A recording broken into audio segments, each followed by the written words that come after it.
10 Cents to Elsewhere, Chapter 2. Same time, different beans. The next morning, Clinton had almost convinced himself it had been nothing. A weird encounter flavored by fatigue and maybe a little loneliness. But that dime sat in his coat pocket, not the half-open drawer by the door where he'd originally placed it. The cool metal against his fingers was a persistent reminder, a tangible link to the enigmatic woman by the lamppost. He found himself replaying their brief conversation, her head tilted, the unexpected knowing in her eyes. What was it about her that lingered so stubbornly in his thoughts? He wasn't usually one to dwell on fleeting encounters. Amanda had been an exception, a storm that had rearranged his landscape. But this felt different, quieter, yet somehow more insistent. He pulled the dime out, turning it over. 2004, the year his dad left. A random coincidence? Or was there a thread connecting this strange woman, this unusual coin, and the buried memories of his past?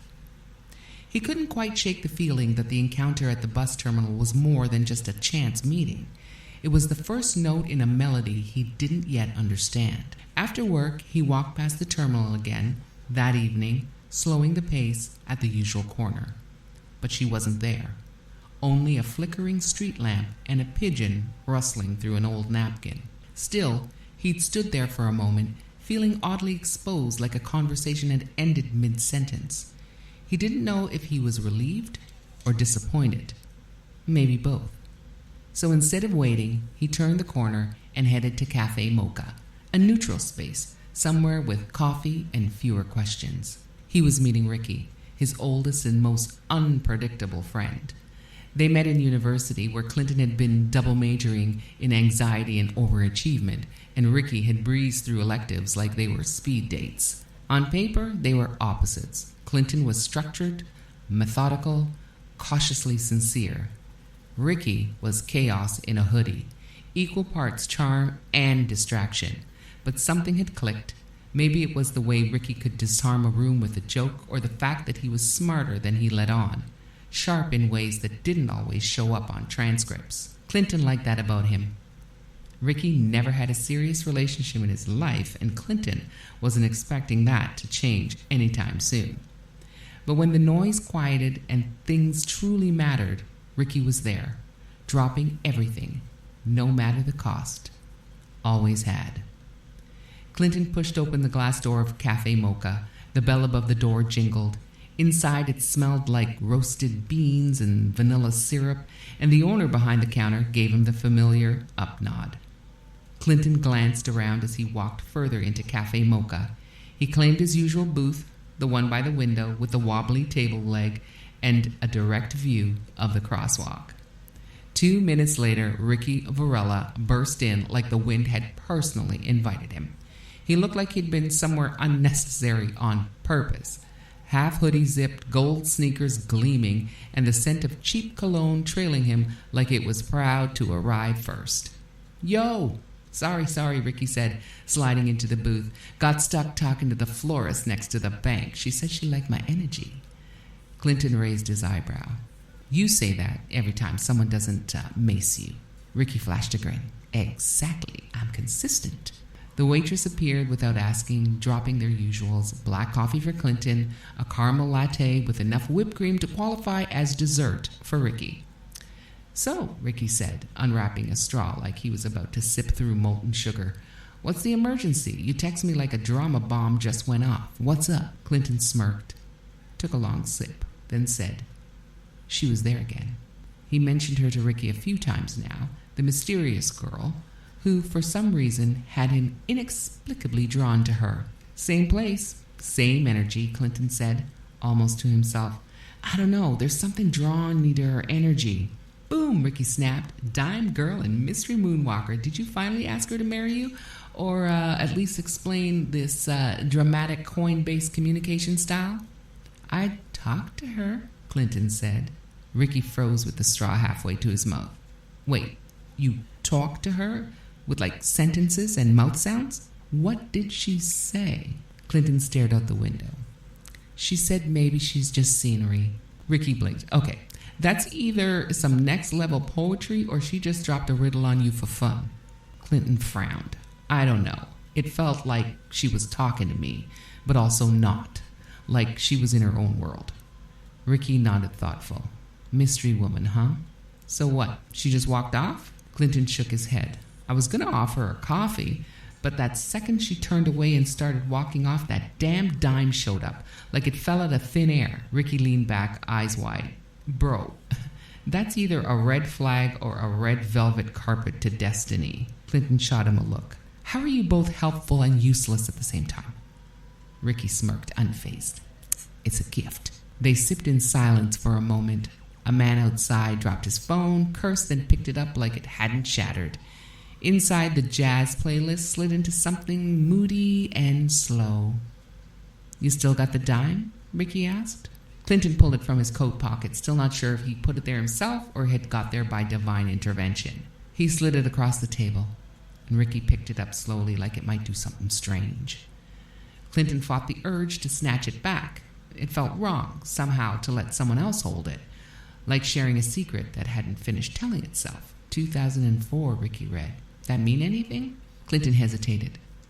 It's the year my dad left. Ricky let out a low whistle, then handed it back gently. Okay, that's either a cosmic coincidence or she's got access to your family tree and a really weird hobby. Clinton turned the dime over in his fingers. I didn't tell her anything. I barely said 2 sentences to her. She doesn't know me, or at least she shouldn't, but it felt like she did, like she knew something she wasn't saying. Ricky smirked. Man, either you just met a psychic spy or you're about to get recruited into some secret society. Either way, keep your eyes open and your eyes on your wallet, too. Clinton shook his head. She doesn't feel like a scam. She feels, I don't know, like she knows things she shouldn't. But not in a creepy way, like she's lived a few extra lives. Well, she's either a mystic, an immortal, or a time-traveling social worker, Ricky said with a smirk. Clinton gave a wiry grin. Or she's just someone who wears coins and messes with people? Ricky leaned back. Okay, you know that's not nothing. Clinton nodded, eyes on the cup in his hands. Yeah, in her presence I felt like I was late to something I didn't know I was invited to. Ricky tilted his head. Now that's either a poem or a panic attack. Maybe both, Clinton said, shrugging, lips tightening into something that wasn't quite a smile. Ricky softened a little, losing the clown eye just enough to be real. Hey, man, he said.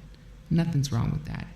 You got this. You're overdue for something. Not regular. I don't even know her, Clinton said, his voice dropping almost to himself. Exactly. No baggage, all potential. It's the sweet spot, baby, Ricky said, nodding like it was obvious. Clinton chuckled. You should be a therapist. I tried. Turns out you're not supposed to say, just kiss them and see what happens in official sessions. They laughed together, that quiet kind that only happens with someone who knows you long enough to understand the full architecture of your weirdness. Ricky stood and stretched. All right, I got tacos calling my name. You're getting tacos after a caramel sugar bomb? I got a reinforced stomach. He clapped Clinton on the shoulder. Next time you see her, don't be afraid to be weird. Mystical people respect the weird. It's like their second language. Okay, I gotta bounce. You good? I'm good. Thanks, Dr. Varela. Ricky leaned over his shoulder as he pushed open the door. Anytime, bro. First session free. As Ricky sauntered out into the street, Clinton lingered in the booth just a little longer. Outside, the streetlight flickered. Then, just for a moment, the reflection in the cafe window didn't match. A different bench. A different sky. Gone in a blink, like a glitch in a dream. Okay, that was weird. He glanced around, half expecting someone else to react to the blink, to the pause, to question, but no one did. Everyone else was going about their business like nothing had happened, like he was the only one who just stepped through a crack in reality. He returned the dime over one last time and slid it back into his coat pocket. He didn't know if she'd be at the station tomorrow, but he was already planning to look. That night, the city held its breath. Clinton sat in his apartment, a mug of tea untouched beside him. After hanging his coat, he pulled the dime from his pocket and placed it on the windowsill. Not out of fear, but curiosity. He watched it for a moment, then turned away. In the quiet, something felt slightly off. When he looked back, the dime seemed to have rotated, the head now facing west. Had it just turned, or had it always been that way? He shook his head. He really needed more rest. The long hours were catching up to him. His mind stretched thin from work that never seemed to let up. He left the living room and walked down the short hall to his bedroom. From the dresser, he took his notebook and opened it, jotting 2 lines beneath a heading labeled Odd Things, 2004, Dime Turned. He didn't bother with subheadings. He just needed to get it down. Something or someone, he felt, was nudging him along a trail. He didn't know if she'd be at the station tomorrow, but he was already planning to look.